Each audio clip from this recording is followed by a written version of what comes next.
Hello, everybody, and welcome. Good afternoon here in Europe, and good evening in Asia, and good morning in the US, East Coast. My name is Marijke van der Wende, and here at Utrecht University, I'm delighted to launch today our book, China and Europe on the New Silk Road, connecting universities across Eurasia, which I had the pleasure to co-edit with my colleagues Bill Kirby, Nyan Chayu, and Simon Marginson. And we were able to pull this volume together in a 2-year international research project, collaborating with colleagues from Europe, China, Hong Kong, the US, Russia, and Australia. And many of them are participating in this webinar. Welcome to our colleagues.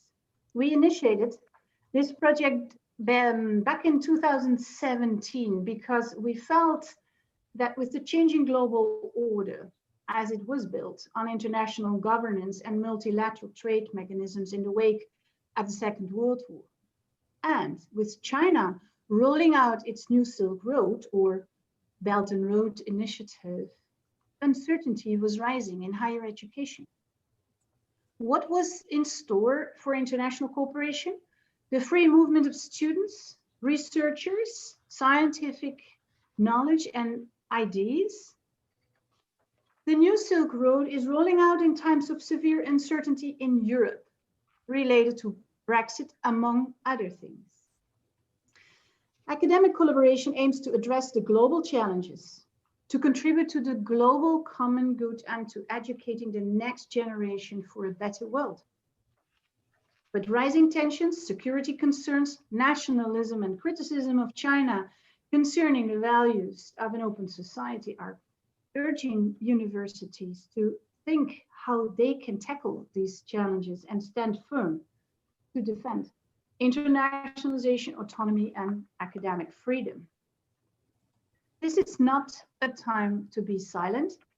We believe that academic cooperation between China and the West is key to developing global solution and indeed to educating the next generation. Our team is not only international, but also very interdisciplinary, as a range of questions were central to this research project. We looked at how academic mobility, flows, and cooperation are taking change along the New Silk Road.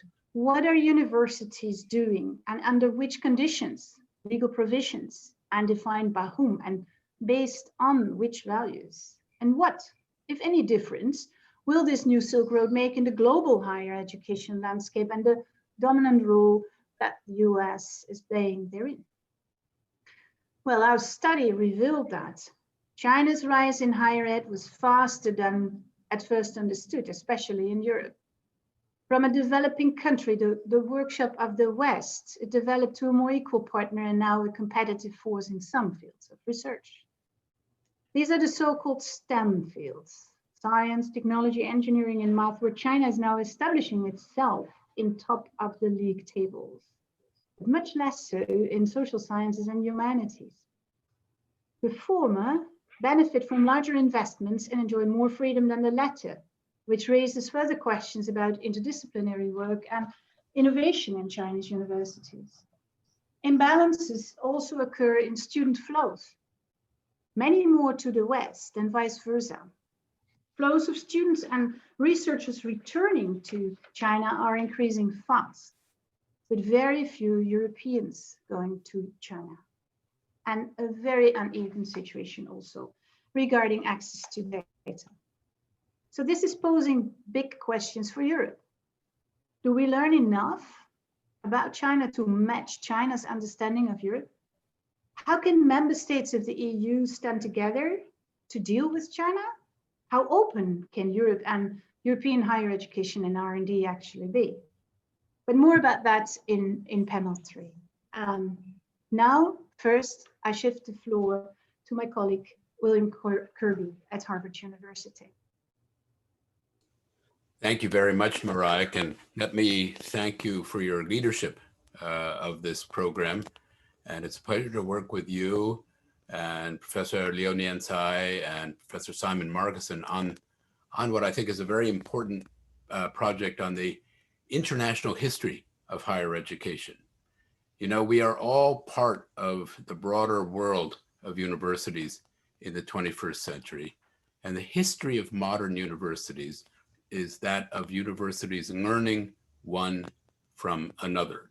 The modern research university really began in Europe in the first part of the 19th century, although universities have much deeper and more historical roots, as Simon well knows, well before the advent, say, of the University of Berlin, kind of the grandfather of all modern universities.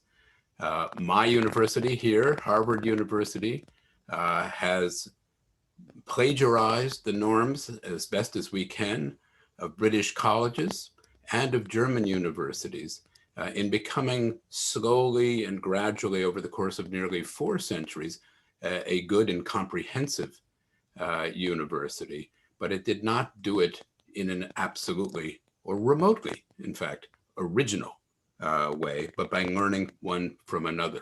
And the great American public universities, such as the University of California at Berkeley, brought together traditions that they brought both from Europe and from East Coast American universities in creating in California one of the best systems of public higher education in the world. If we're in a world in which clearly without question, in the 19th century, European universities set global norms. And in the 20th century, American universities were broadly thought, certainly by the end of the 20th century and beginning of the 21st, to be among the pace setters and perhaps the leaders in many areas of higher education. We're now in a period in which Chinese universities have risen dramatically fast. A university system that in the first half of the 20th century, before the Communist Revolution, was one of the most dynamic and original on earth, if very small, a mixture of Chinese and foreign, public and private universities. But its influence now is no longer contained just within China. There is, at least in my view, no such thing as a 中国特色的大学. There's no special characteristics of a purely Chinese university, because all of our universities broadly share the same values and the same objectives in the advancement of learning and the advancement of knowledge. But now Chinese universities have the capacity to extend their partnerships back to Europe, back to the origins of the modern university. And you can take one example of this in the various university rankings that everyone reads, and every president who isn't in the top ranking always denounces. In these rankings, Tsinghua University in the most recent QS ranking is ranked number 16 in the world. Now it's worth noting that number 17 in the world is a small university located in the southern shore of Connecticut. I forget the name. Oh yeah, Yale University, that's the name of it. And Yale, this seems just right from a Harvard perspective, I must say. But it is part of the tectonic shifts of global universities today.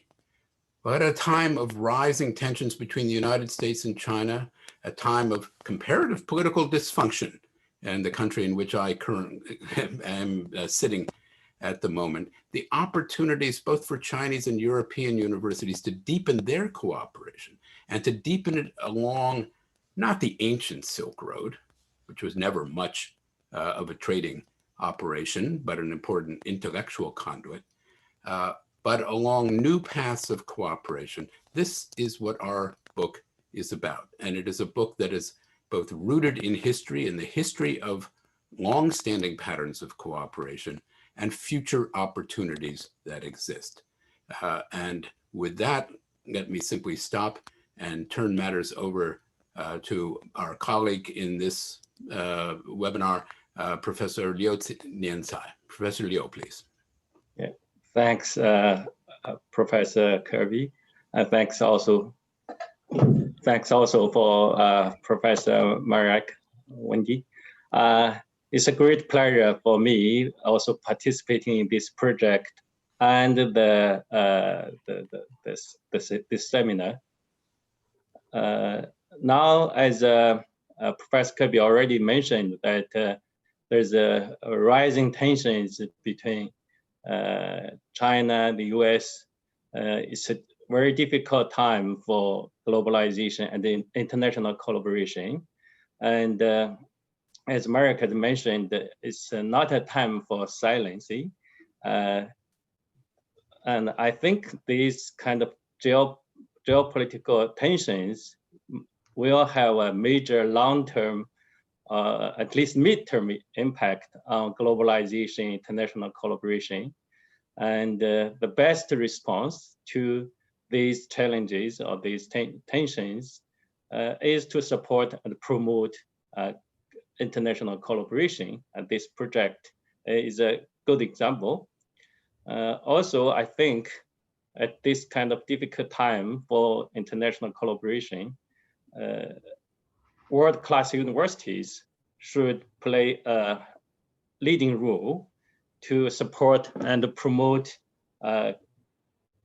international collaboration, because world-class universities, they are very powerful. They should use their soft powers and resources in helping nations and universities themselves, and also the staff and the students, to support and promote international collaboration. Also, I think the university academics like us, ourselves, also should continue all possible kinds of international collaboration, despite the rising tensions, geopolitical tensions. There's another concern. There's a concern of so-called national security. My personal view is that national security is not a major concern for university research and teaching. At least only a small portion of research and educational activities may have concerns of national security, but to a large extent, there is not much concern at all, actually. It's more geopolitical issues. So I would say or suggest that at this kind of difficult time for international collaboration, let's work together as always to promote international collaboration.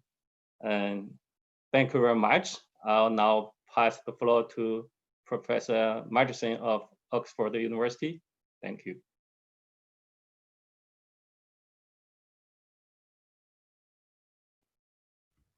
Thank you, Nian. And thank you, Marag, for the opportunity to participate in this really interesting project, and for your leadership throughout, your scholarly leadership, which has carried us through to such an impressive work published by Oxford University Press. China's building of modern higher education and science at tremendous scale, at tremendous speed, when compared with other countries, and with ever improving quality, although quality is a problem that we never solve, isn't it? It's an epic achievement, one the rest of the world needs to understand, because it shows what humans working together can accomplish. It's as remarkable as the Soviet and American space race of the 1950s and 1960s, and the creation of a networked world following the arrival of the internet in 1990, and the worldwide eradication of epidemic diseases such as smallpox, all achieved through focused investments, tremendous effort, far-flung cooperation, deeply felt, and eyes fixed on the goal. And that's what China has done in higher education and science. At its best, I think Belt and Road offers the same prospect, a great enlargement of people's potentials through individual and collective effort. It's more likely to take this constructive form if it is more than big infrastructure, if it is about social and cultural transformation, and of sharing higher education and knowledge through the Belt and Road regions is at its heart. Well, we at Oxford, an 11th century foundation, like to think we are the inheritors of a venerable tradition, but China's is much longer. China's system of higher education and science is modern and partly Western, but also Chinese, and draws on a deep well of more than 2,200 years of statecraft, scholarship, and Confucian self-cultivation combined in education. And this deep well is an almost endless resource, a source of many developments and changes that are yet to come. In future, Chinese higher education will also make an increasingly distinctive contribution, I think, to world higher education, science and knowledge, and in doing so, bring the Chinese civilizational voice back into the global conversation about the nature and role of advanced education, person formation and knowledge, a conversation that China was part of in the 18th century, though it primarily later ran through Europe and North America. As Martin Jacques has said, as China becomes stronger, it also becomes more Chinese, and I think that will change the menu of ideas on offer at global level. Where China going out will take China and the world, and what might be China's distinctive contribution to the global common good through knowledge and education is a project that's still in development. But given the importance of education in China, nowhere in the world is education more important than it is in China. And given China's sustained reaching out through Belt and Road, I think we will have greater global plurality in the higher education sector in models and ideas about the university.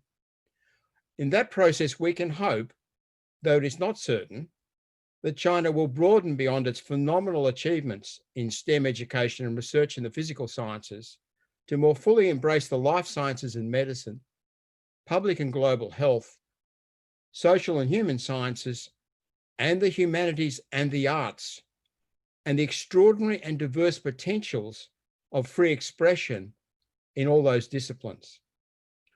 We can hope that Confucian humanism, Ren, will form the centerpiece of Chinese universities and the universities they influence.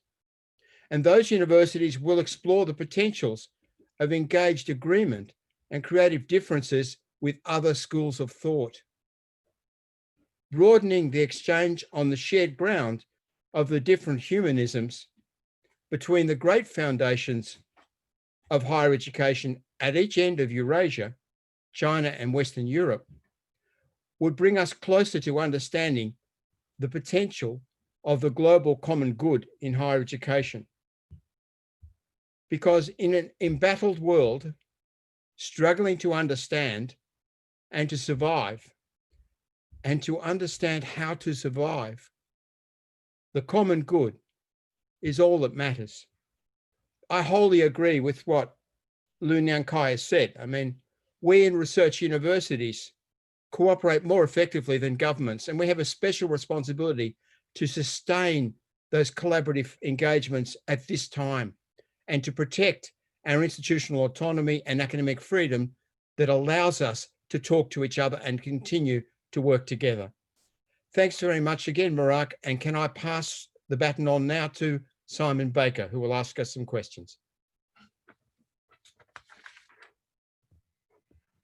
Thank you very much, Simon, and thanks to all of you for your introduction there and about the book.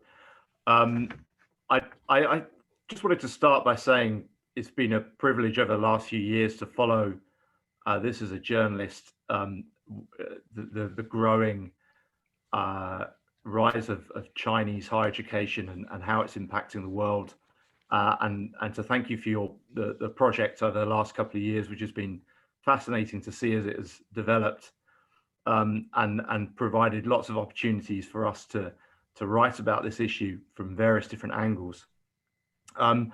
My first question I wanted to ask is probably the most obvious and topical one. At this point, I thought maybe there was a chance we would know the result of the American election. Of course, we don't. It looks like it's moving in one direction, but there may be some twists and turns yet. But could I just ask for your thoughts on what the results, or in fact, what the kind of closeness of the result and the way it's playing out in the US at the moment, the chaotic nature of it, how is that going to change the nature of a cooperation, academic cooperation involving China over the coming years, do you think? And maybe I could pass that to Bill first, seeing as you are there at the moment. Yes, I actually know the outcome, but I'm not going to spoil it by telling you at this moment. It's all out of our misery. No, you know, I think it actually the stakes are very high for American higher education and for the internationalization of American higher education and our influence in the world. U.S. universities have become among the very best in the world because they seek the best talent from every part of the world, including, and especially in recent years, from China. Anything that diminishes that flow of talent and that interchange between China in particular, but all parts of the world, India, Europe, of course, Japan, and American universities, will diminish the quality of our universities and of our competitiveness, without question, and will lead to a parochialization of American higher education that will, you know, in time have the threat of making us second rate. That we are not there yet, but I think a Biden administration would reverse much of what you have seen toward this highly defensive posture internationally, and not the least, but toward China, without necessarily solving, and certainly not solving, all questions of tensions between the United States and China, or in recent years between the United States and Europe. That said, I think the task of universities such as mine, and we've felt very strongly about this, and this is really very much what Simon and Jensai were saying. You know, our job is to do what sometimes governments cannot do, to deepen our cooperation. We are, in Harvard's case, expanding what we are doing in China, trying to expand our partnerships with the great Chinese universities. And many American universities are doing the same in the face of political pressure and headwinds here, because they know that they have to cooperate with the best of the rising universities in the world if they are to be both in cooperation and in competition. And competition is what makes universities, as many other institutions, great and keeps them on their toes. So I've admired what we have done, but also what many American universities have done to not back down and not cower in the face of heavy political winds in this country, but to pursue a broadly internationalist agenda. A purely nationalist agenda for a modern university is, in the long term, a death sentence. Thanks very much, Bill. And perhaps I could open that up to other members of the panel as well for their thoughts. Lu Niankai, maybe you could give me your assessment from the perspective from China. Yeah, thank you. I agree with all Professor Kirby just said.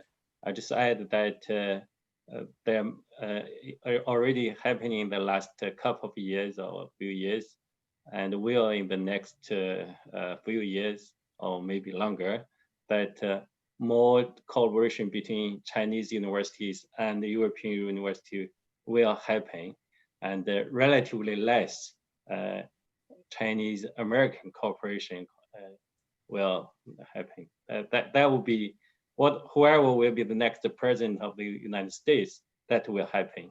Thank you.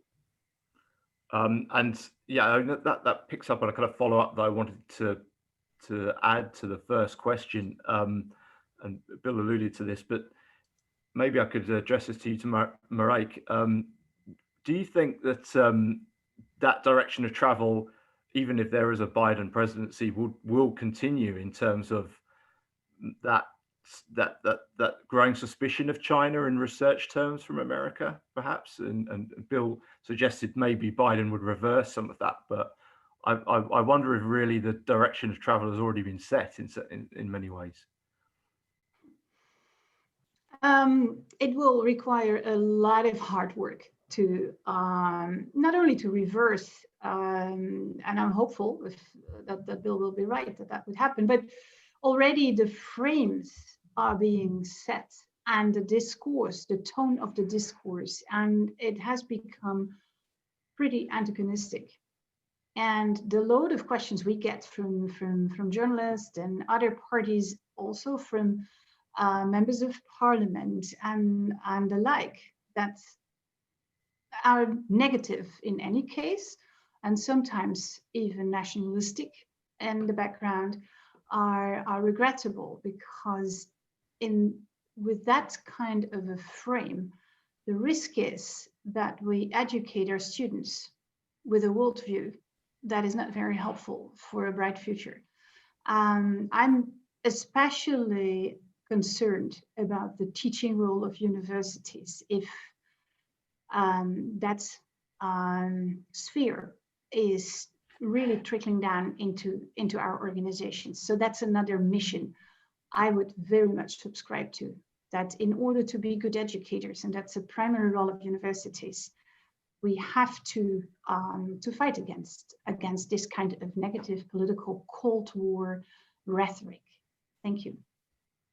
Thanks very much, Marek. At this point, I just should say that if any of the audience that are watching the session at the moment want to ask their own questions, hopefully there's a Q&A button that you can see at the bottom of your screen. Do submit some questions that way. I may try and come to those in the next 10 minutes or so. Simon, if I could just turn to you briefly, just on the same topic, and maybe introduce a slight different variation on that. How do you think the pandemic is also influencing the future of the academic relationship that China is trying to build up, both with countries in Europe and Asia and America? And how do you think that is going to change things, as well as the outcome of the presidential race? I'm going to cheat and answer the previous question as well. I mean, it seems to me they've got two things at play and they interact. The pandemic's a third, which I think is a passing issue, but it does play into this a bit. The two major items are the domestic situation in the US and the geopolitical situation in the world, which is where the US sees itself as needing to contain China and maintain global supremacy, keep China in a box, which I think is a vain hope. It's evident for all of us, really, but you know, it's currently it is governing thinking. Now those things interact. The domestic political consensus has broken down in the US, and I think the Obama presidency was the point at which it broke. The liberal consensus that was established by the New Deal and was carried by a kind of submerged state, which had quite a bigger role than it ever really acknowledged, and was very important, in fact, in World War II especially. That consensus has broken down, and there's the national ideology, if you like, is up for grabs, and the Trump movement, against all of our imaginings, is making a very serious play for national leadership. And, you know, it has held its base remarkably well. Trump spent 4 years sustaining the base, and it's got the same vote as it had before, in fact, slightly more in some respects. So this is a very serious problem. At the global level, I think it's much less open. I mean, I think the US situation domestically can develop in a number of different directions now, but at the global level, we are going to see this geopolitical conflict. If a Biden presidency will create a more civilized world environment, but I think it's essentially a difference between a Westphalian view and a kind of Hobbesian view. You know, the Trump presidency will pursue this dreadful Hobbesian view with all the catastrophic potentials that offers for other countries. But Biden presidency will be very firm in pursuing US national interests, but it'll be done in a more civilized manner. And I think which means third force countries like Europe can play a larger role. I think the pandemic is playing into this in the sense that it's really showed how strong the model of governance is in East Asia. And people are beginning to say that in Western Europe and England now. I'm not sure whether they're saying it yet in the US, but the East Asian countries, not just China, which did really well after the initial outbreak was contained. I mean, its death toll is remarkably low on a world scale. It's one of the lowest in the world. South Korea, Taiwan, incredible.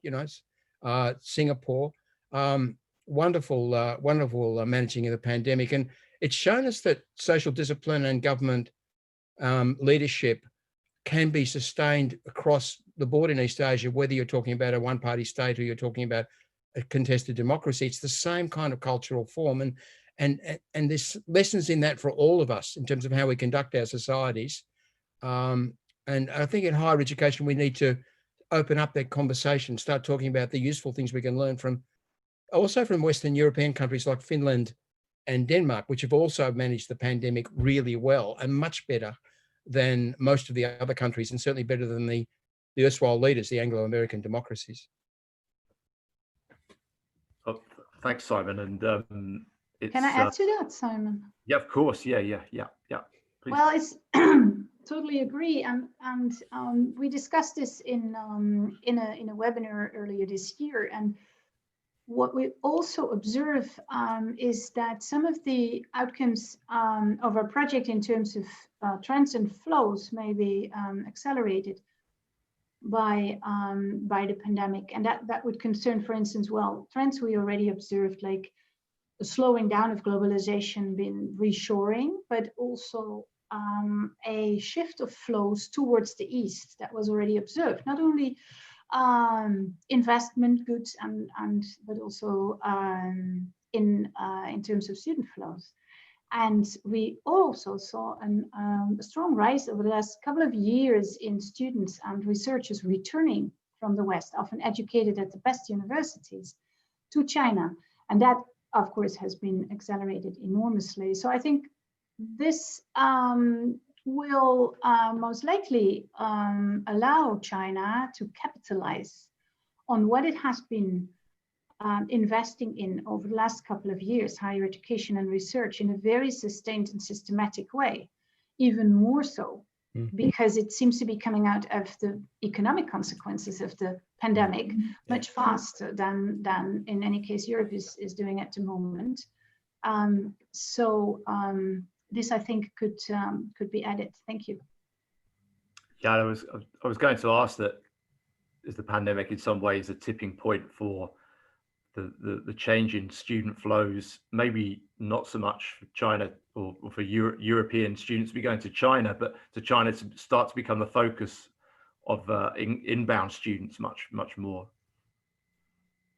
Do you think? Yeah, the flow of students from Europe to China is a story that has to be taken up for the next couple of years. That's a very, very important point. Thank you. Thanks.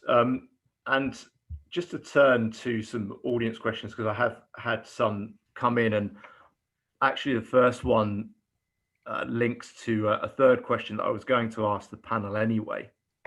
So we've had a question here that we've been talking about the strength of STEM in China and how there's a hope that there might be a shift to also include more life sciences and ultimately also social sciences and humanities to flourish, especially in terms of collaboration.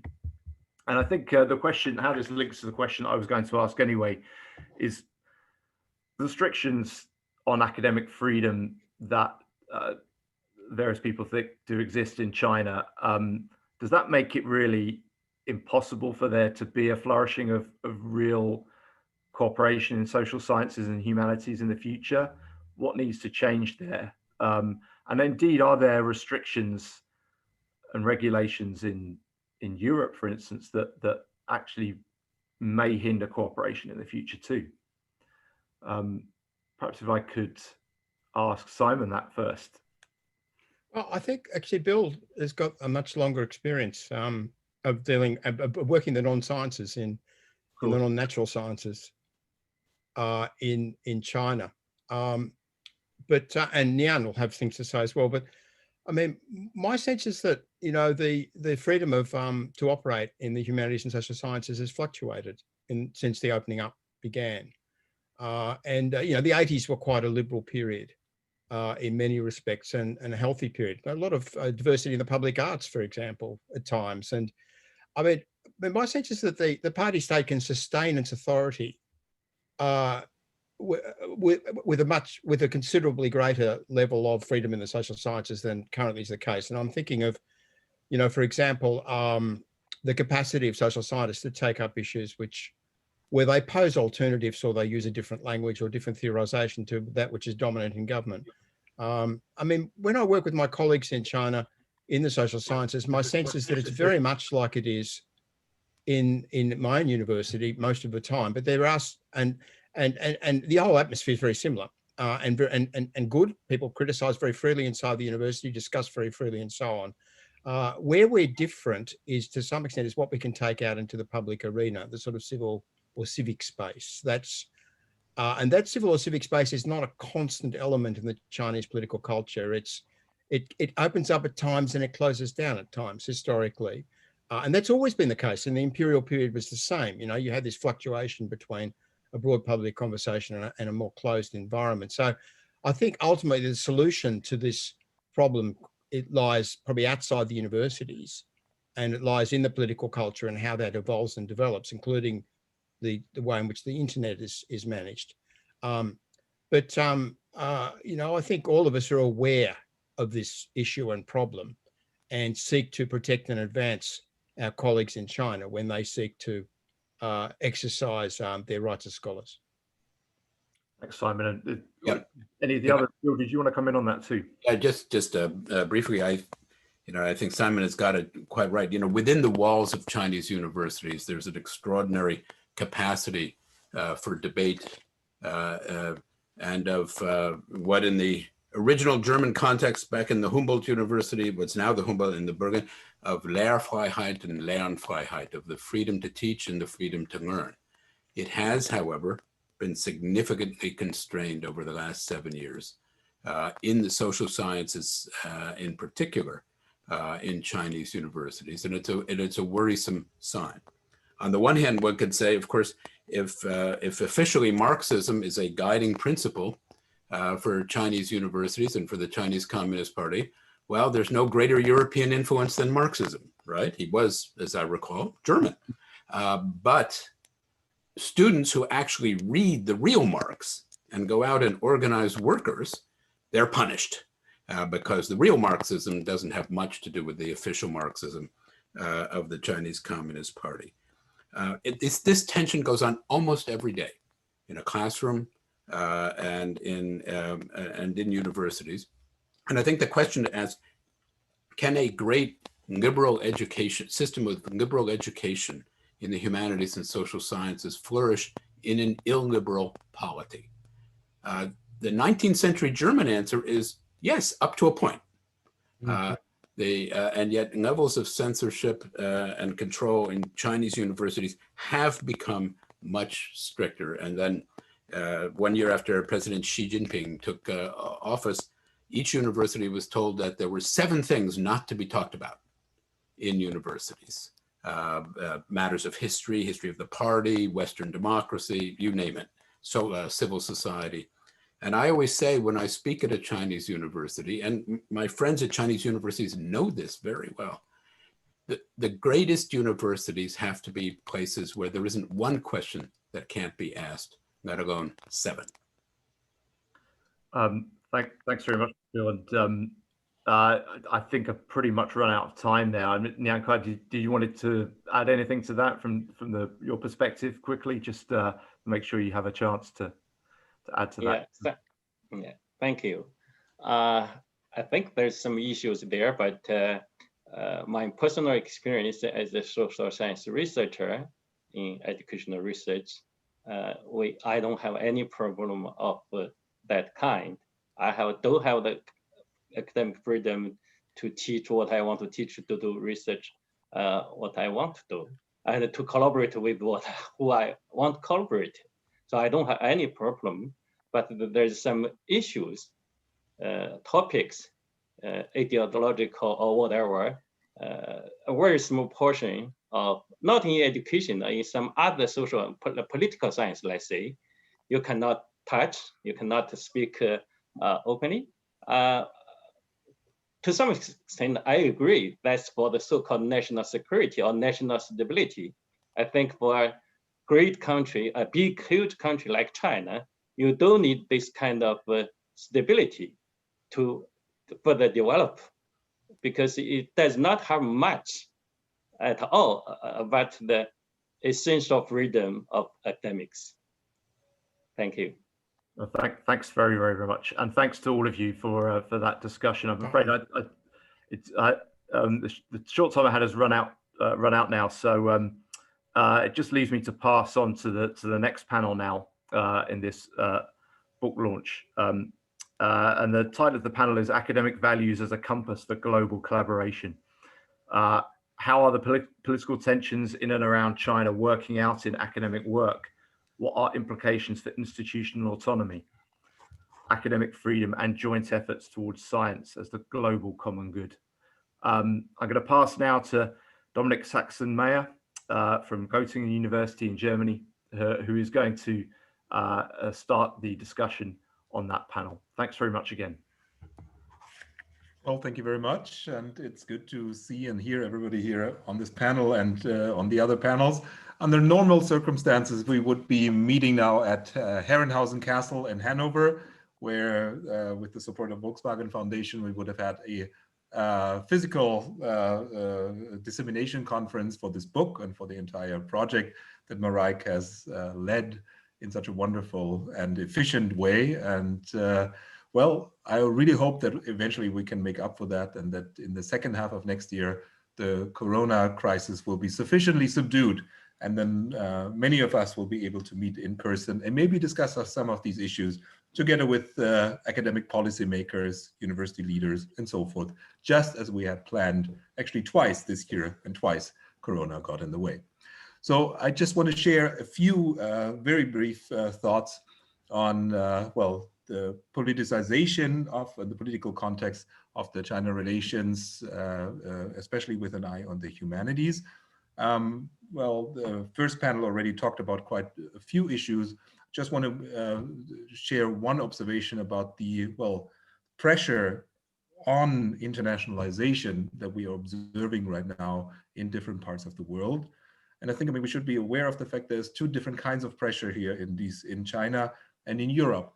In China, it is more especially in the humanities and the social sciences, a top-down pressure standing in the way of certain forms of internationalization, a greater effort to control the implications of academic interactions, and especially when it comes to disseminating the ideas to a wider Chinese public. By contrast, in parts of Europe, and especially in the United States, there's much more a grassroots level opposition to deepening academic relations with China and continuing them. And when I say grassroots, I don't necessarily mean the heartland or whatever, and we hear a lot about the heartland right now in the context of the US elections, but also grassroots at the level of, well, of professors, of academic faculty, staff, and so forth. And there seems to be a growing concern and opposition about the idea of, as I say, of strengthening these ties with Chinese universities. So it's coming from these two different kinds of directions. And I think that in the United States, there is not a fundamental difference at the moment, at least, among the political left and the political right when it comes to the idea of, well, strengthening or loosening academic ties with China. I think there's not so much of a difference in spite of these enormous differences between these two political camps. But in this case, there is a high degree of congruence. So we can imagine that this kind of pressure that I just described will probably continue.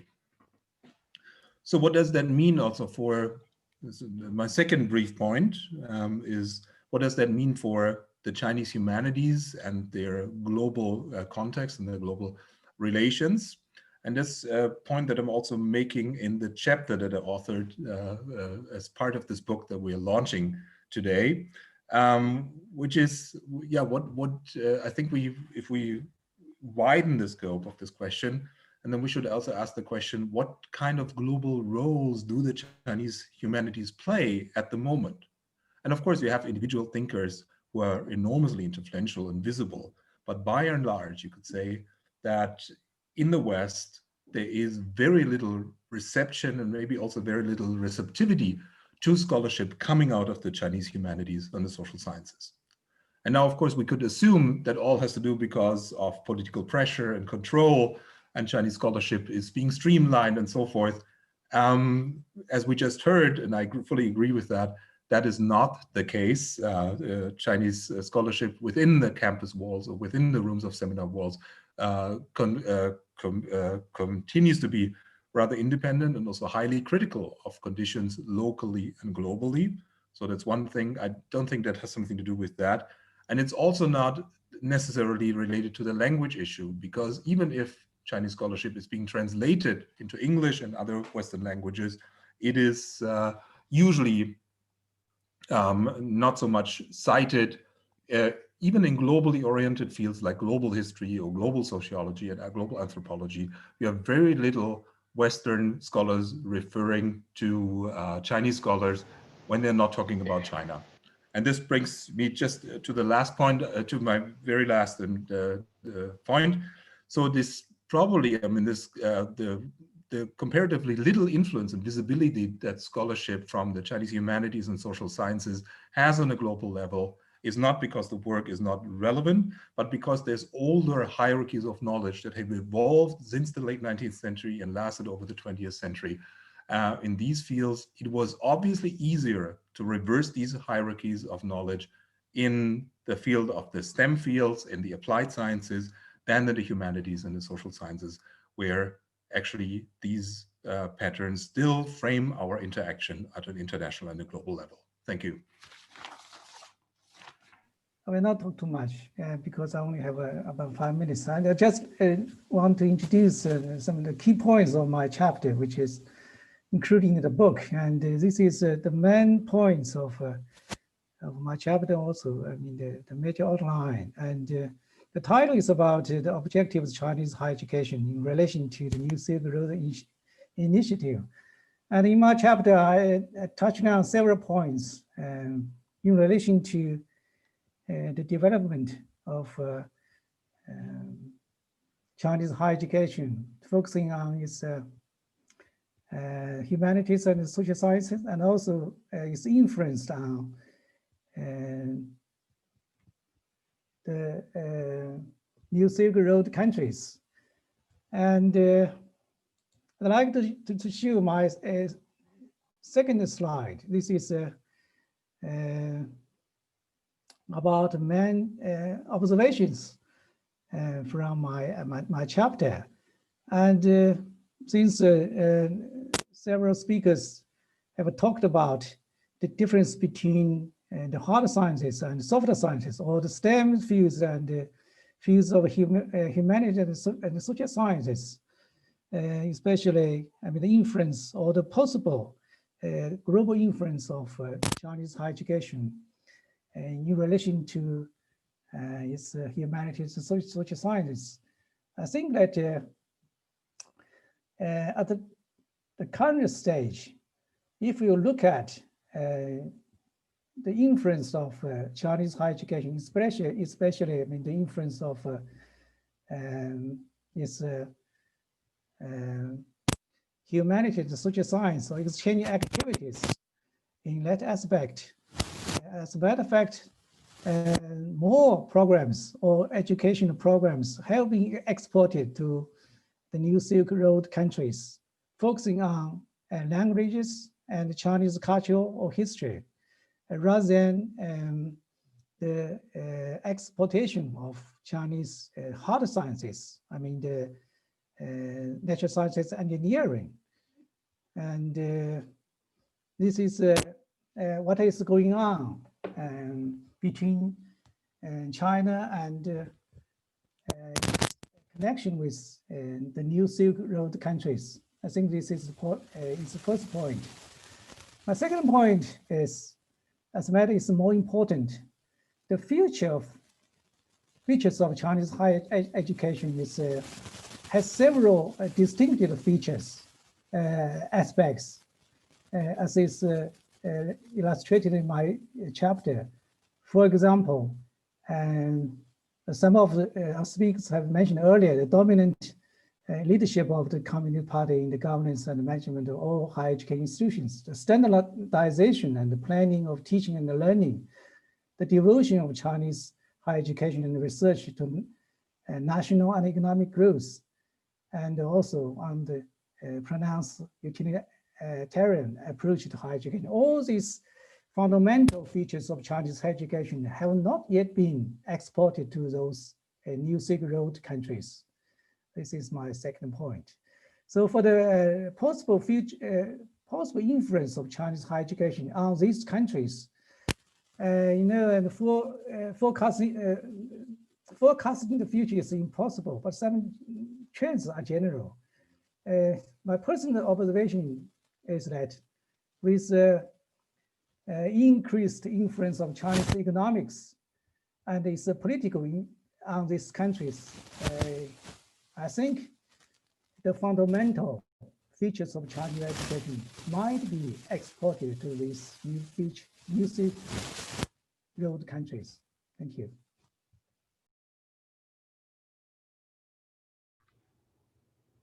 Okay, good evening, everyone. It is my pleasure to be here this evening, and I want to, of course, thank Professor Marek and the team that's responsible for editing this wonderful book. I'm one of the authors, co-authors of a particular chapter, which I'll speak about for a few minutes today. It is the chapter which regards the new Silk Road as it goes through the Southeast Asian area. And I am right now speaking to you from my office in Hong Kong at the University of Hong Kong. So I think I should mention that during its colonial era, Hong Kong, in fact, was very closely tied to the Southeast Asian region, and of course, right over to India because of the British colonial era, but also the University of Hong Kong, where I am right now, was at the time basically the only university in Hong Kong. And it was part of the group of Southeast Asian universities, an organization called ASAHIL, which the presidents of Malaya, Indonesia, and Hong Kong began a number of years ago in about the 50s, which still exists. So this particular chapter really tries to highlight the Silk Road, which of course it's part of the Belt and Road. It's the road part of the Belt and Road, which runs through Southeast Asia all the way over to Europe and Eastern Europe, South Africa. I mean, and Africa in general. I'm sorry. So that has an interesting and important history from the perspective of China, which is not always well known in the West. And that is that during the Ming Dynasty, the naval commander of China's fleet traveled throughout Southeast Asia and really established that Silk Road in that region at that time. And that was quite important, and it's often overlooked. It was about the time that Columbus was discovering the New World, and Columbus's 3 ships could fit on one of the ships or one part of the ship of Zheng He, who is the commander of the Chinese fleet, his ship. That took place about 1410. The voyages to about 1433. The Ming Emperor eventually decided to destroy all the ships. There was nothing China could find in that part of the Silk Road that was important enough to continue those voyages. So we get China coming back, and of course we have the change of dynasties to the Manchu dynasty after that. But what occurred soon after that, of course, was the colonial period. The Dutch coming to areas of near Taiwan, and of course Indonesia, French in what is now Vietnam area, and of course the British in other areas, including Malaya at the time. And that's a historical background. It's important for my university, for example. One of the presidents, a historian, Wang Gungwu, was actually Malaysian Chinese. So you have this important period after that of colonialization, but at the same time you have a large amount of overseas Chinese in Southeast Asia, in that region. And our chapter basically looks at that, and we focus particularly on Malaysia, which was Malaya at the time before Singapore became independent. But our interest in this is what the region really means in its terms of the relations between Europe and China for higher education. And that's becoming increasingly important, increasingly complex. You know, the area was one of the poorest areas of the world, Southeast Asia. But by 2030, it will be the fourth largest economy in the world, and the Chinese are very aware of this fact that it is and will become. And in terms of global middle class, the OECD says it's going to have 60% of the global middle class. So it is an area on the move. ASEAN has really surprised many in the way that it's developed so rapidly. And of course, the relationship between the US and is important in terms of Europe's relationship with Southeast Asia. Its involvement with Vietnam, of course, was a key issue, but then it backed off. The Singaporean former ambassador to the United Nations, Kishore Mahbubani, made an interesting comment about the US's position with regard to ASEAN.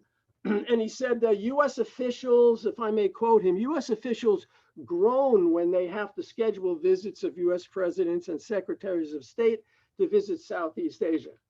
And they often, over that year, often cancel or postpone their trips due to the Middle East.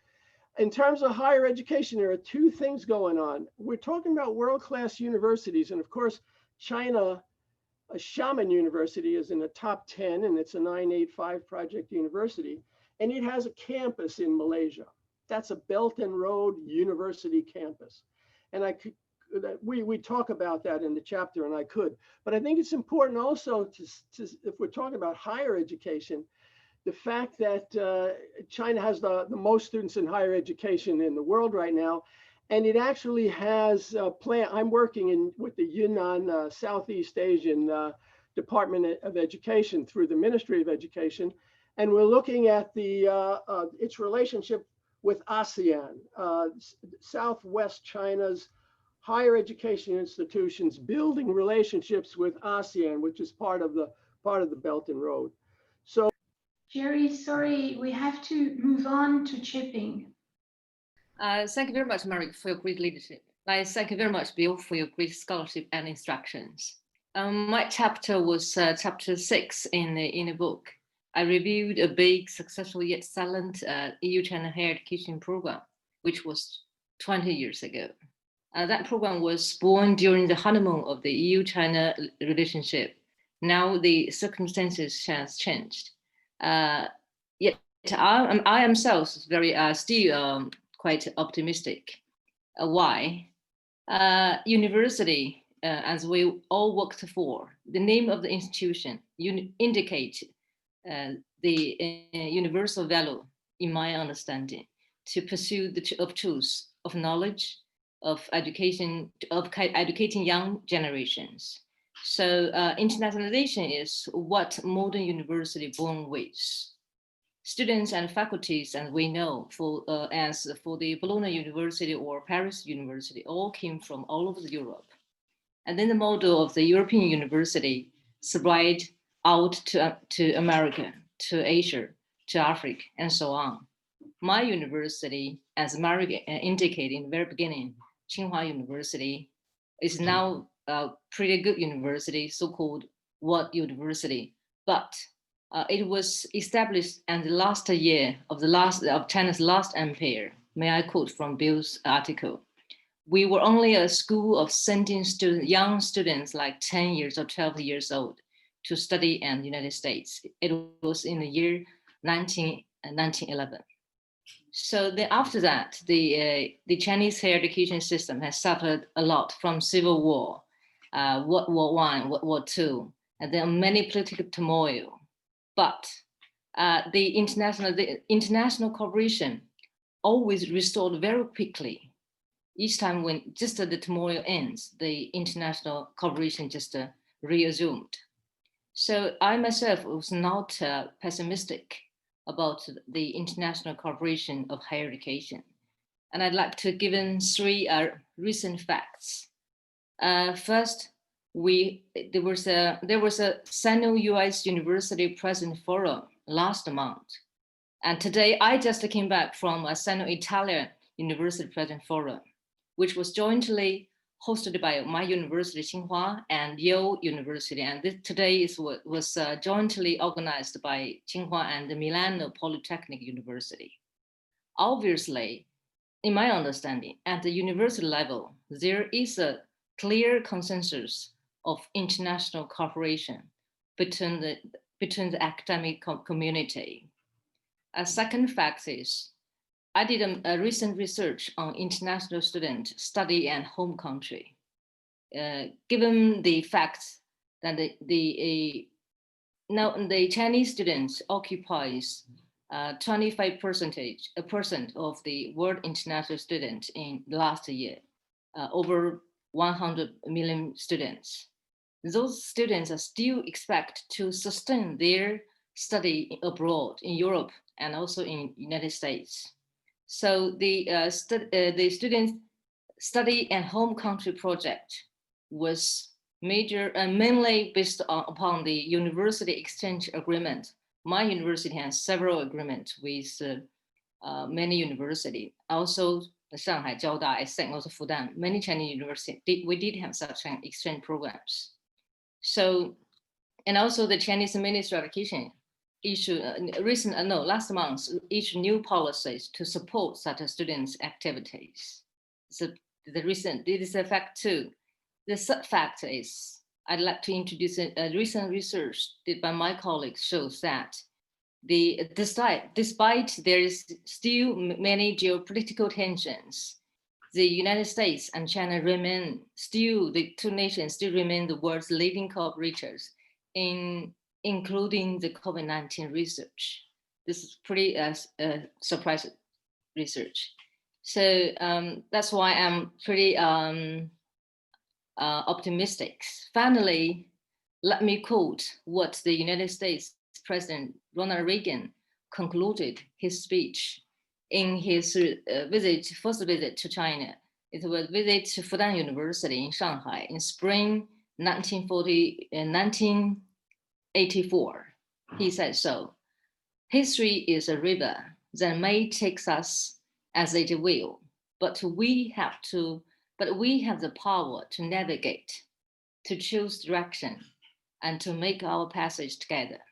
The wind is up, the current is swift, and opportunity for a long and fruitful journey awaits us.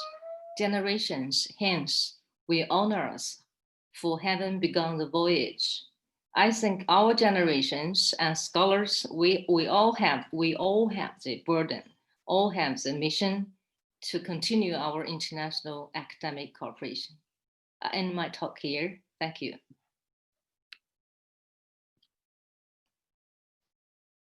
Thanks very much for that, Professor Xie, and thanks for the rest of the panel as well. If I could welcome you all back. Good morning, good afternoon, and good evening to the audience. I'm Ben Upton. I'm a reporter for Research Europe, which is part of Research Professional News. Congratulations to the authors and to the editors. We're going to run through a few questions now, as with the last panel. The first one, which is really open to anyone, is institutional autonomy varies between EU countries despite common definitions. How does the degree of institutional autonomy seen across China compare? And just raise your hand if you'd like to take that. Professor Huang, maybe? Thank you very much. I think it's a very important question, and it has been discussed already by the 4 speakers in the previous section. And here, because I originally come from China and based in Japan, I'd like to emphasize several points. We will not talk too much. And so you're right, that the definition of the phrases, I mean, the 2 phrases, one is academic freedom, the other is institutional autonomy or autonomy of the university, varies considerably depending on countries and social context. And our working in several Chinese universities before I came to Japan, I think, first of all, we need to clarify the differences in the 2 terms between, for example, Western countries, especially European continent countries, and China. And my personal observation is the 2 terms relates closely with each other. In the Chinese context, for the first term, that academic freedom, it should mean that how to secure the freedom to study, teach, research, and publish from the pressures of the state, especially from the central government. Because according to the Minister of Education, ideologic and political education should be a fundamental part of all educational system in China.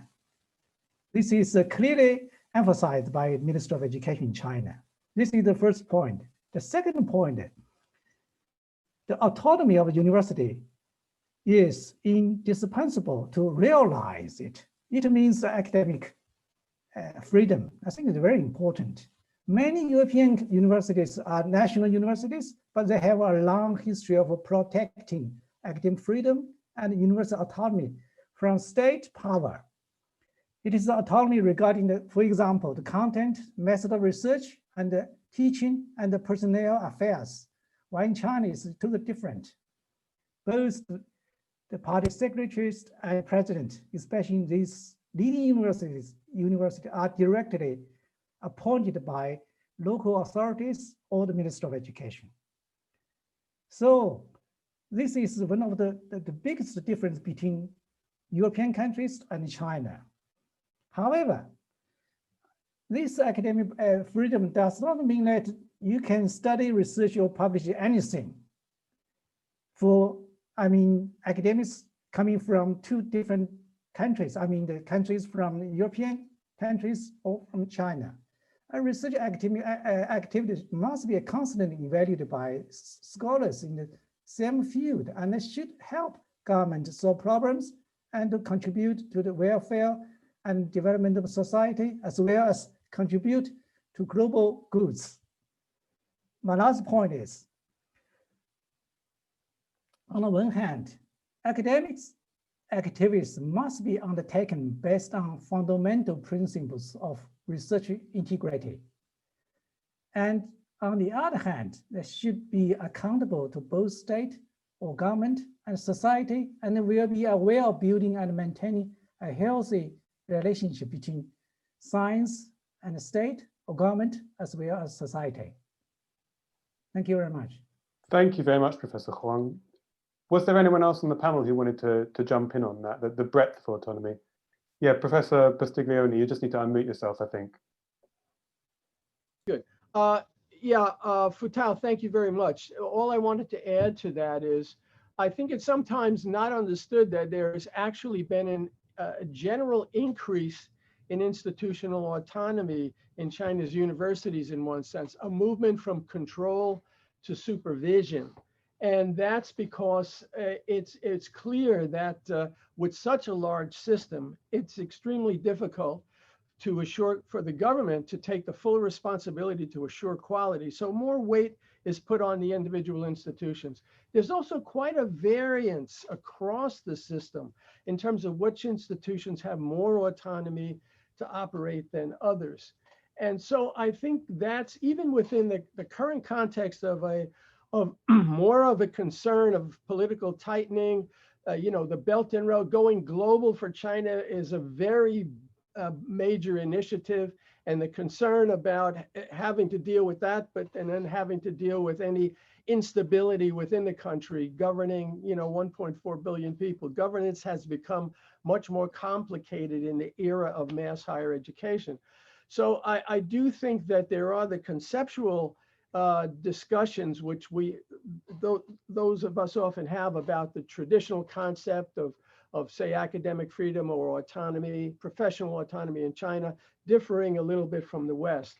So I wouldn't expect a major shift currently in China's higher education system toward a greater degree of the kind of institutional autonomy that Western universities in the US, for example. Of course, Europe has a sort of a more modified form. The government steer the institutions a bit more. So I think that's where we'll be for a few decades, perhaps. Thank you. Thanks very much. I'm just going to move on to another question because I know we're short on time. The issue of self-censorship is kind of a facet of academic freedom everywhere. It's a particularly hard one to quantify. I wonder, to the panel generally, to what extent is it a barrier to academic excellence in China, in the West, and for Chinese studies outside of China? So a kind of a broad view of self-censorship and what it means for excellence. So feel free, anyone, to just put your hand up if you'd like to speak to that.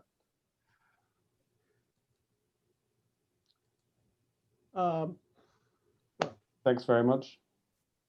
Yeah, is it a barrier in China is the question.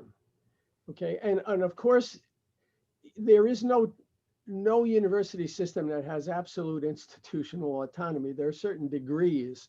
For example, we in Hong Kong have a tremendous amount of institutional autonomy, even under the new national security law. That may modify a bit. So you'd have to say that China's universities and academics have had to learn how to deal with it. I think they're very aware of it. I mean, the saddest day in the university system is when the government, clamps down on institutional autonomy and academic freedom. But the saddest day beyond that, the second saddest day, when everyone accepts it and says it's really fine. And I think academics in China, particularly those who are leading academics, realize that there is kind of an adjustment that they have to deal with. But the success of the system in terms of expanding and a number of world-class universities, there's a trade-off at this point. And I see an eventual loosening and giving, I think it's inevitable that the institutions have to have more autonomy in order to assure quality, but particularly, of course, in the STEM fields. That's the emphasis right now. You were asking earlier about the humanities, and I think the issue clearly is that the humanities and social sciences and the literature is totally Western these past few years. And for China, the civilization is so different that the data upon which the theories are based in the humanities and social sciences, the data comes from, actions in Western society. So that balance has to change, and that's going to take several decades, I think,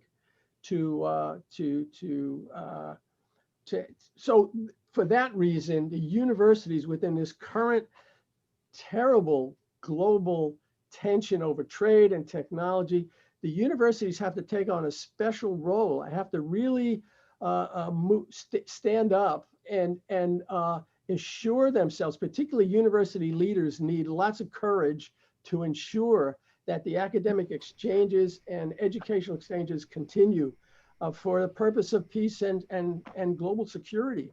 Thanks very much, Professor Postiglione. I really appreciate that. Yes, Professor Saxenmeier, do you want to speak to this? Okay, just briefly, I think the way you phrase the question already implies that we should not think about Western academia and Chinese academia as this total opposite of one being a completely free and unbound world and the other one completely restricted and controlled.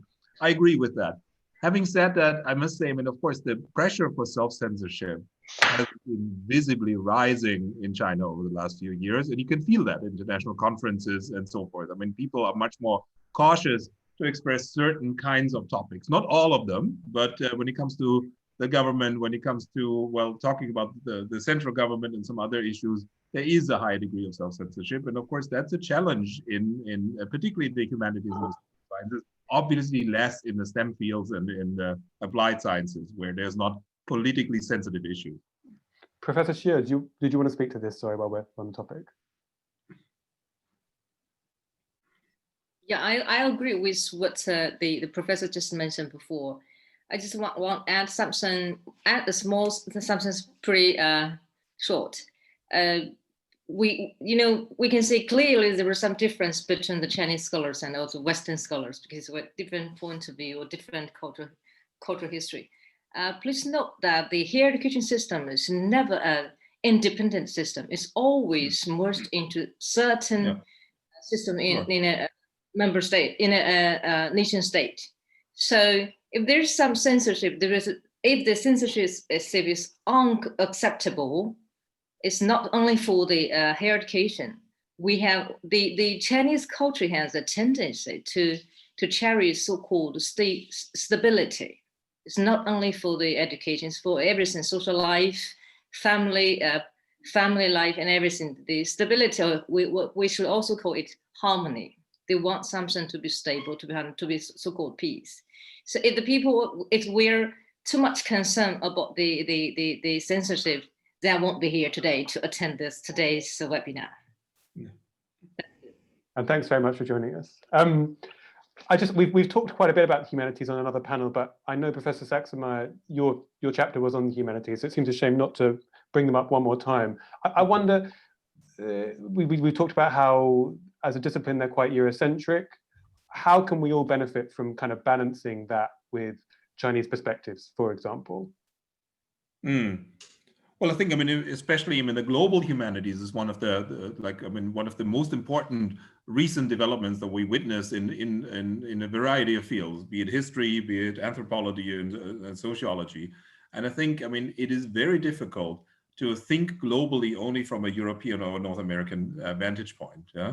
And I think, of course, Western regional studies try to compensate that and somehow, but of course it is inexcusable if we don't really try to develop some kind of a world ecumenical movement of systematically including scholars from all around the world into the picture, because there's so many different experience bases, also different intellectual traditions that matter and that ought to be brought to the table. And I don't see that. There are efforts heading into this direction. I'm not denying that, but there is not a sufficient level of this kind of academic efforts that would reverse many of the structures and academic cultures that the 20th century has built. We've got a lot more we could talk about, but I'm just aware that I'm cutting in already to the next panel's time. So I'm going to thank all of the panelists. Thank you very much, and to the audience as well. And I'm going to pass on for our next panel, which is Conditions for Balanced EU-China Collaboration. And that'll be opened by Professor Linda Hardman. So can I pass the floor to Linda? Thank you very much indeed, Ben. So hello all. Artificial intelligence has captured the attention of the media in the last 5 years or so. In my role as European Director of LIAMA, I work closely with colleagues at the Chinese Academy of Sciences and the Institute of Automation.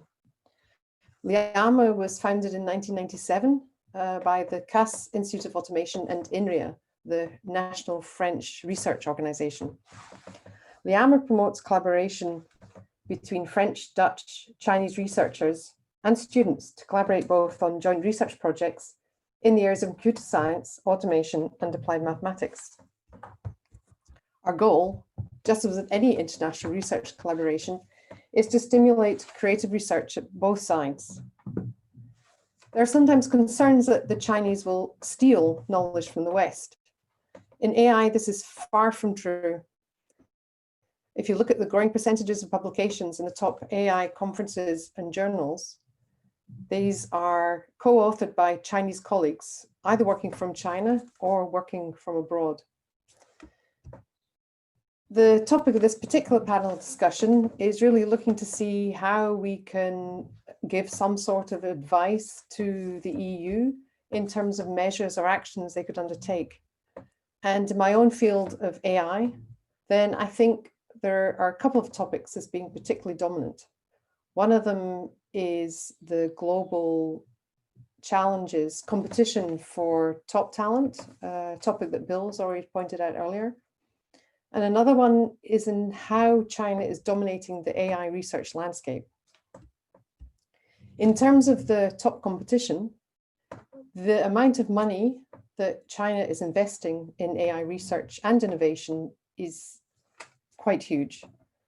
In the last 10 years or so, this has meant that the quality of the research coming out of China is very, very high. So it used to be perceived that the research done in the States or Europe is of high quality, but the Chinese literature would be far more of the same. And that's really changing now. So we from the West must not underestimate the quality of the AI research in China. In addition, the Chinese state has put in a lot of money to attract researchers back to China. So we've talked again in this panel about how the different fluxes of people has been changing gradually. And in AI, this is, from my perspective about AI, I can really see this happening. So I think if the EU want to somehow address this balance, particularly in AI, then the EU really has to put in a lot of money in AI research. They're currently considering this, and there are all sorts of incentives for AI research and innovation collaborations, but this is happening at EU speed, whereas things in China happen at a China speed, way, way faster. Decisions are made much faster. And I also think we can address the talent by providing attractive packages for any foreigners, be they American, Chinese, any part of the planet, which can be implemented through some sort of EU program. That because there would be a mass of quality and top international research going on in Europe, we could turn the tide of people leaving. And we should build on existing collaborations. So I mentioned the Liama collaboration. It is old, it's established, but it's also something that can be built on, that there are channels already, cooperations that we could stimulate. And the other side that I think the EU could be aware of is how China is dominant in AI research. So while they dominate the figures, the subfields in which they publish in AI tend to be rather narrow. So think of subfields such as computer vision, where China has a vested interest in security, in developing these technologies. But when you look at the published papers across the AI fields, these tend to over-dominate perhaps the topics that would be more amenable to different innovations in different parts of the world. So I think the EU should be aware that while research funding should enable top quality research, it should not be drawn into funding areas that dominate the literature without necessarily being those appropriate to fund. So that's my story about AI. I'd like now to hand over to Marijke van der Vende. Thank you. Thanks, Linda. Thanks. I'm here too because Jiga, who was scheduled for this panel, was not able to join us today. And let me just add a few words to what Linda just said about, especially the role of the EU, and focus a little bit more on the EU-China relationship at large. Of course, the history of relationships between Europe and China goes centuries back. But after China's reopening in the 70s, they were re-established in what we can see now as the predecessor of the current EU under a trade agreement that was signed in 1985. And that was the start of the Sino-European cooperation in science and technology. And since then, we've seen series of agreements and partnerships culminating in joint agendas and joint planning for research in particular, much stronger cooperation in research and in higher education. I've already said in the first panel, it was a linear development, and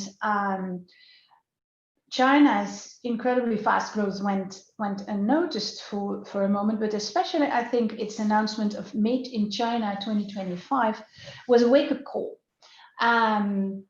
Also because it was paralleled by China's new geopolitical assertiveness as expressed in its new Silk Road strategy. So the EU-China relationship has become more strategic and more complex. Convergence is not a given in all fields, and in fact, despite many efforts, we are looking at a rather unbalanced relationship. There's significant more collaboration in research than in education, and we need to look at that. The education side is so important. I mean, there is no way that we can compare the understanding of European students about China to what Chinese students know about Europe. And that is really something we need to invest in. Also because of what Dominic just said, one cannot develop a global or a worldview from a narrow European perspective. I would say, at the contrary, our history stands in the way. There's imbalance also, we already addressed that, between STEM fields and social science, humanities. Financial contributions are not balanced either, and the flows of students neither. Closing the gap is challenging in areas in which China wants to become a world leader. For instance, AI, Linda just mentioned it, where conditions for data privacy and data sharing are not necessarily in line with what relevant EU regulations and values are in those areas. And Stijn van Deursen will talk about that in a minute. There are concerns about the use of AI against Chinese minorities. And there is, of course, also concern about the use of such technologies in Europe, where openness, freedom, and security are also under pressure. Another dilemma concerns the EU's policies of open access and open science in an uneven playing field for data access and knowledge sharing. So in our book, written almost a year ago, we asked the question, how open can it be? Does the EU have to reconsider this? Will it have to become more strategic, less open itself? And obviously, and it has been repeated systematically throughout this webinar, scientific cooperation and academic exchange with China should be continued. But the question is how to rebalance it in order to make it sustainable. The EU, the European Commission, is a strong regulator with potential global reach, for instance, in digital and tech areas. But it lacks a consolidated foreign policy. Its legal competencies in education are also weak, only supportive to member states' sovereignty in this area. They're a bit stronger in research, where these are shared with member states, and much stronger in trade, where the EU has an exclusive competency to regulate both internally and externally. What we are now seeing, a year after we were writing about these issues, is that indeed the EC, European Commission, has become more aware of the imbalances, is stepping up conditions for participation in Horizon 2020 and Horizon Europe for non-member states such as China and the US, and is launching compliance guidance for research involving dual use under its trade mandate. Digital and cyber capacity is also being enhanced, and with the new commission, digital technological sovereignty and strategic autonomy have become central in the debate. I expect that the EU will further use its strongest competencies in order to level the playing field in such areas as IPR, tech transfer, data security, and organize these under new trade agreements with China.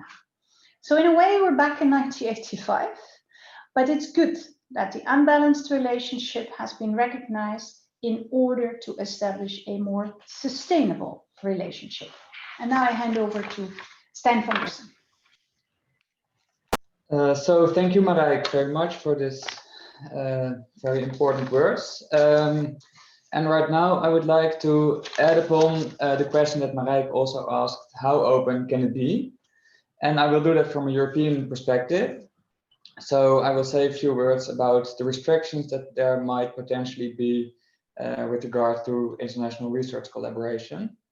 So first of all, data are a key asset in setting up successful research collaborations. According to me, they form the fuel and the catalyst of innovative research, and the sharing of data is a sign of mutual confidence and respect. A free flow of data is therefore indispensable in the era of open science. This enables researchers to enhance the quality of their work and to set up international collaborations in which multiple institutions and research communities can benefit from the same data sets. In order to facilitate scientific advancements, the European Union also strongly promotes a free flow of data. However, not all sorts of data can and should be freely transferred from one party to another. Some data are, as Marijke already said, of strategic importance and should therefore remain confidential. Other data can be related to individuals and are strictly protected within the European Union. In the context of collaboration on the new Silk Road, you can think, for example, of data with regard to students, researchers, or research subjects. Such data, which are called personal data in the European Union, are strongly protected by the GDPR, or the General Data Protection Regulation in the European Union. Under this regulation, personal data can only be transported outside of the European Union if the European level of protection that's offered by the GDPR is not undermined by the transfer. In our chapter, we assessed whether the current Chinese system currently offers sufficient safeguards to pass this test. And unfortunately, although we see that the framework for the protection of personal data in China is surely advancing and becoming more coherent, there is still a gap between the European standards and the Chinese approach. For example, the Chinese system seems mostly focused on the protection of consumer data on the internet, and the rules seem not to be applicable to data processing by universities. On top of that, it is unclear to what extent they also protect individuals in relation to the government. This is especially important because the ties in China between government and universities can be rather close. This, combined with the fact there's no independent oversight or data protection authority in China, brought us to the conclusion that European universities should be very careful with transferring personal data to China, especially since research data are often of a very sensitive character. So this conclusion might seriously hamper international collaborations and therefore requires fundamental solutions, also from a European side. According to us, the question of how much collaboration is possible should therefore be based on a clear strategy that balances the risks and benefits in an open way. Universities should adopt clear policies in line with European standards and also make use of state-of-the-art technologies in order to facilitate the data transfers in an anonymous way. In this way, academic collaborations can be facilitated while complying with the very fundamental European data protection standards. And right now, I would like to pass the floor to Barbara Sporn in Vienna. Yes, thank you very much, and welcome from my side. Also, many thanks to Professor van der Wende for including me in this hugely important project and also asking me to be her co-author for one of the chapters. And I would take the few minutes I have to try to address the question of this panel, the conditions for balanced EU-China collaboration, and combine it with our findings. And for this, I'm coming from a different perspective than the speakers before me, because in our chapter, we looked at the New Silk Road and the idea of the university. And I suppose to summarize the major argument of our chapter would be to push for collaboration and openness of institutions, and at the same time understand the many developments that we have found in our chapter. Basically, we look at forces that you see globally and in China specifically, where, and many of the things have been said before, the move was more from an importer to an exporter. And we can see very many similar trends in Europe and China when it comes to resource-driven and path-dependent developments. And of course, it has been mentioned several times during this afternoon already, we do see stark disciplinary differences. And we found exactly that in our book as well. So we have our STEM-centered model globally on the one hand, and we do see a more humanities and social sciences oriented internationalization thrust that still is there in China, but at a different pace, and of course, with different resources. When you look at China and its world-class university thrust, we strongly believe that only through interdisciplinary research and innovation, a balance with sustainable social impact can really be achieved. We studied 4 institutions only in the humanities and the social sciences, and basically found a very interesting pattern of internationalization.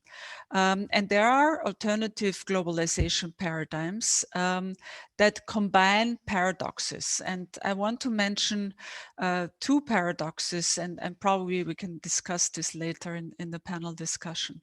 On the one hand, we do see more openness, we do see more of an emergent strategy that is coming out of the faculties, both of language studies, social sciences, or business studies. These were the areas we studied on the one hand, so openness to collaborate, and on the other hand, a very tight and strongly regulated governance system.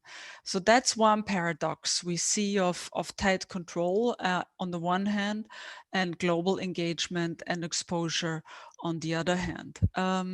We looked at different models and roles of the university as far as the social contract is concerned, and came to the conclusion that if you look at our case examples, and of course they are only exploratory in nature, universities are both, they are universities and instruments of national policies on the one hand, and instruments for service enterprises, and are embedded in a global competitive market. I think with these paradoxes, it would be easier for European partners to understand what types of institutions and models to encounter when collaborating, especially when we look at the humanities and the social sciences, and probably also develop more of a trust relationship and understanding of the differences and the similarities. I will leave it here and look forward to the discussion. Thank you very much. And I hand it over to Koen, I believe. Thank you very much, Barbara. Thank you first to Professor van der Wende and the consortium for inviting me. I've been following this project from a bit of a distance with great interest over the last 2 years. And I think having read some of the chapters in the book, it is a very important and interesting contribution to the debate. I work in the Joint Research Center of the European Commission, and that means I have to make a small disclaimer before starting this session. Even though I will ask questions rather than making statements, these questions should not be perceived as representing the opinions or the views of the European Commission. I have a few questions which tie into this panel, but also to the preceding two panels. We've talked a lot about collaboration, about engagement between universities, about mobility flows. And of course, they have a great deal of benefits in terms of human capital, in terms of fees for universities, in terms of improved productivity and impact, exchange of knowledge, transfer of ideas and norms, etc. But what, if any, are the drawbacks and risks from a European perspective associated with the increasing engagement with Chinese universities and students? And if there are any, what actions should or could European universities and policymakers take to mitigate these risks? And I open the floor. I cannot see who wants to speak, so I propose that anyone who wants to say something just takes the floor and engages. Thank you. Well, let me launch that.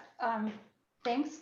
Well, first of all, it's good you start referring to the benefits, and you mentioned fees there. That is the case only in a limited number of countries when Europe is concerned. That should be made very clear.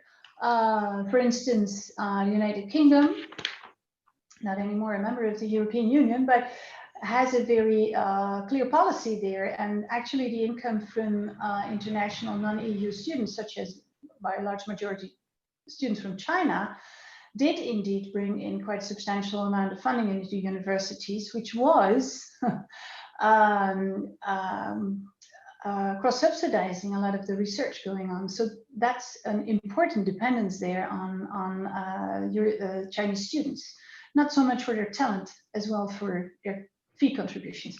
This is not at all the case in most of the EU member states. So that's the first thing I want to correct, where they actually study and are welcomed in university systems that are by and large subsidized by the state, so the taxpayers' money. So let me first correct this, because it's often thought and generalized that everybody is attracting foreign international students for money, and I think that should be corrected. The second part of your question, mitigating the risk, I think, first of all, when it comes to things as national security, which is being discussed a lot, we should not confuse the role of individual scholars, universities, and the national authorities. And we should be very cautious in confusing these roles. And I think a lot has been said about that, especially in the first and second panel. National security is an affair that is first and foremost a responsibility of the national states. And it's good to see that we have now collaboration in EU context. And I already referred to the compliance guidance, for instance, for dual use research. But this is guidance. This is guidance. And I think it's also interesting to see that fundamental research is excluded from much of that. So I think we're working increasingly towards a division of labor here, but certainly not infringing the different roles and responsibilities, including institutional autonomy and academic freedom that shall be respected. For instance, that is in the Dutch higher education legislation. Universities are bound to respect academic freedom, and it is also fundamental in article in the European Treaty as one of the values that we cherish in Europe.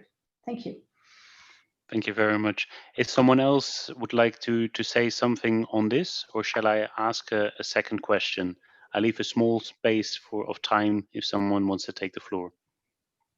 I could add, if I understood your question correctly, Kern, it's about the pitfalls, right, of collaboration with Chinese institutions. I would take a global view and think from a European university perspective also.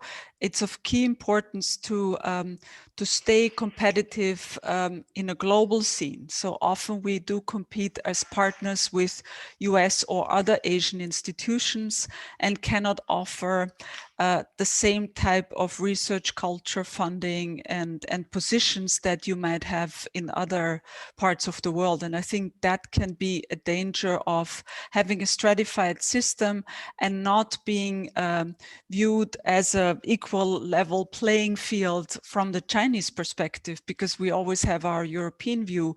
But from the other side, there are maybe preferred partners that are not in Europe, and that could be a pitfall. So to collaborate and to have more of an open dialogue, I think is of key importance on both sides.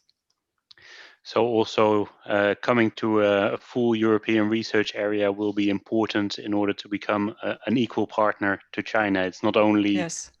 it's not only action in that direction that should be taken, but also in our own house, coming to a more common space.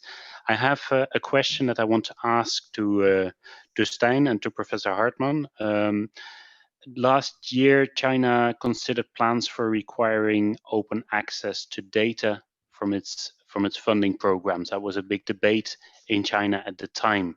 I don't know if that has materialized already or what the current state of that is, but what are the potential benefits and risks associated with this for European governments, but also for European universities and European companies participating in Chinese funded programs? So perhaps first, Professor Hartman. So in my own field, so we're really computer science based, AI based, and there we're very used to having open source code and working with open data. So for me, this is a sort of baseline. And I'm not used to working in fields where the openness of the data could be a problem. Okay, we have personal data if we do user experiments, but that's already made depersonalized. You know, when you publish, any reference to the actual end user is completely removed. So I'd be actually more interested in Stijn's reflections on this. I think I can say a few words about the risks, and of course, my expertise is mainly related to data that can be linked to individuals, so personal data. And if those data that are in the databases that should be open to should be open access relate to individuals and they are personal data, then and they relate to European citizens, then things can become very problematic, as the protection of personal data is, of course, within the European Union a fundamental right, and the sharing of such data and giving open access to such data to, I don't know whom, but the public or the government, might really hamper research collaboration in that way. And to come back to your previous question with regard to the role of the European Union or the European Commission, I would say that what we mainly see is that there's a lot of unclarity to universities what's really expected from them with regard to international collaboration and the sharing of personal data, and also to what sort of risks are involved. So I think clarity on the balances that universities have to make and what's at stake really can also help universities to adopt clear policies and to set out strategies for the future. Thank you very much. Marijke, Barbara, would you like to address this question as well, or shall I move to a third one? It's very good to hear that we all agree that you have to collaborate on this issue and on mitigating possible risks, and it starts with awareness, of course. But let me say this: the measures and guidelines that are being developed within the EU, these are not just for China. And it's very clear that they also include, for instance, the US. It's made very, very explicit, but also other countries. The conditions that are going to be specified for collaboration in Horizon Europe, the next big research framework program, will also not be exclusively targeting China, but also mentioned explicitly, for instance, the US. So let's take a global view and not an antagonistic or exclusive view on China. And again, I would say it should not be confused with or undermine. That's very important. Undermine the trust, the mutual trust on which scholarly collaboration is based and which has brought us, where we are. The mutual trust and also the global science system, which is open and transparent, and in which global science and research collaboration is being performed. And there is, so that is basically a risk coming from this kind of politicized conversation. And I can see it in my own country that certain political parties are trying to force the Minister of Education to take measures and enhance control over universities in a way that could jeopardize institutional autonomy and academic freedom. And that is precisely what we're criticizing China so much for. So no, it's a very good point. Indeed, of course, many of these considerations, or most of these considerations, apply also to other third parties. But since the topic of your book focuses on the relationship between Europe and China, I thought I focused the questions on that. I have a third question. In this panel and also in previous panels, several of you made the observation that at present the flows of students and scientists are unbalanced. So there's many more people coming from China to Europe than from Europe to China, and this has an impact on many things, but also on our understanding as individuals, but also as a society of how China is evolving and how and what is happening and what can be gained from collaborating with China. How can we improve this flow? How can we increase this flow of students and scientists on a temporary, ideally basis to China from Europe? And is this something that we should aspire to? May I take that one? Please do. So this is something I've certainly been thinking about for the last couple of years with my collaborations with the Chinese Academy of Sciences. I myself am absolutely fascinated by traveling to Beijing. I know some people there. I'm trying to learn Chinese. So I think exposing more of Chinese culture within Europe as part of the education system would help. I think making Chinese easier to learn in our educational curricula in, I know, even primary schools would be interesting. And there's nothing we can force on anybody, but I think we've had a couple of centuries of English being a global language, and I'm not sure how long that's going to remain. So I think that, learning Chinese is a good thing. And I also think if there's some way of funding more specific research collaborations would also be nice. And in AI, AI is a very strange field. It has positives and negatives all over the place. But I think there are definite, certainly application areas, for example, computer vision for cancer cell detection, medical domain, things like that, where, the interests are mutual. Same with ecology and the environment. The interests are mutual. So let's work together on these things. And I think programs aiming at the positive things is the way to go. Thank you. Well, yes, someone else? I agree more. I mean, we have to invest. When I teach in China, I'm always start with a little quiz about what's going on in the rest of the world, in particular Europe, to test their knowledge. I mean, it's stunning. They're always up to date. The other way around, I'm sorry, but not or very cliche kind of ideas about China. So we have to look at what and how China is investing in that, and how that should be paralleled here in collaboration. We don't need to leave it to this Confucius Institutes only, and we should take up that responsibility ourselves. And that goes beyond learning a language. That goes, I think Professor Sachsenmeier has said it very well, in allowing our students to develop a truly global view of the world where we're living in, thus understanding better our own position in it. I mean, we've said often you can't be naive, referring to China as our competitor, but you can't be naive either about how others see you. You can't be naive about how important the EU is for member states such as my own, where this is not always celebrated on a daily basis.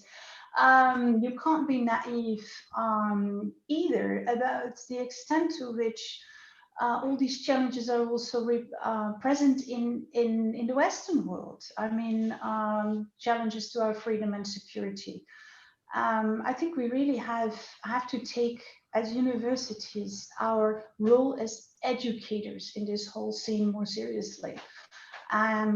We have to inspire the next generation, not with a worldview, an antagonistic worldview, but which one that will help them to solve global challenges together, precisely because they're global.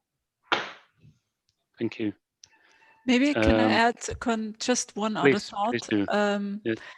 Because you mentioned mobility and being more unbalanced, right? I think as we speak, international mobility is being challenged through our pandemic crisis, and we will see new forms of mobility, student mobility, and I would say that just moving bodies, so to speak, from one country to another might not be our best strategic options that we have, and we need to move beyond that.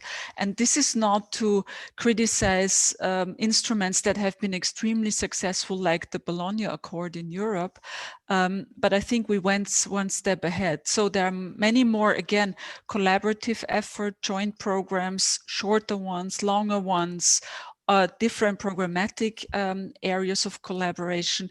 It also depends on the disciplines.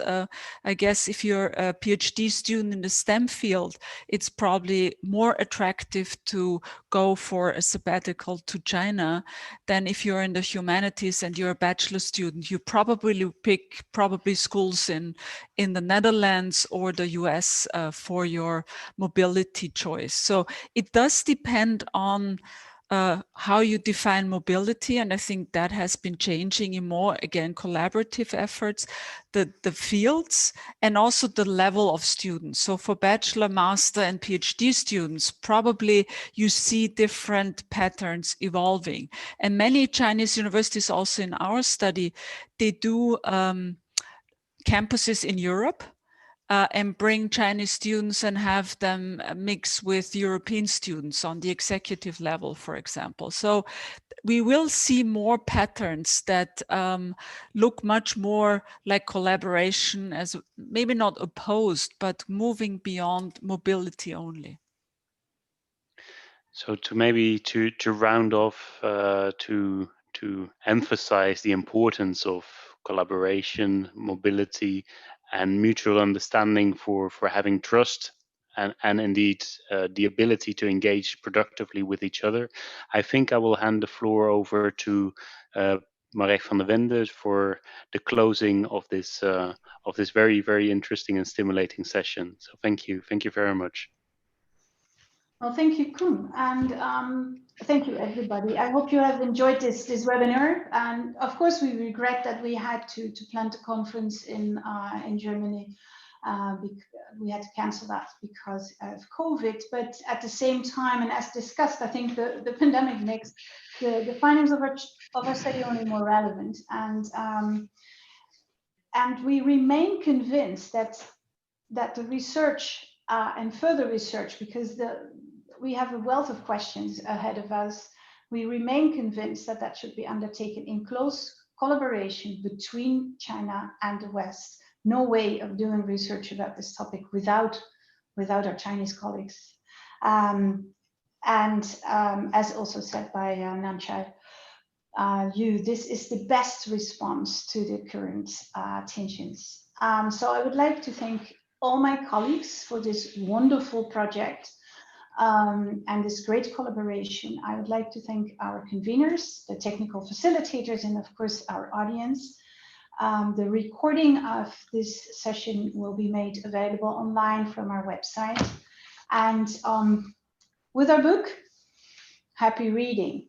Thank you.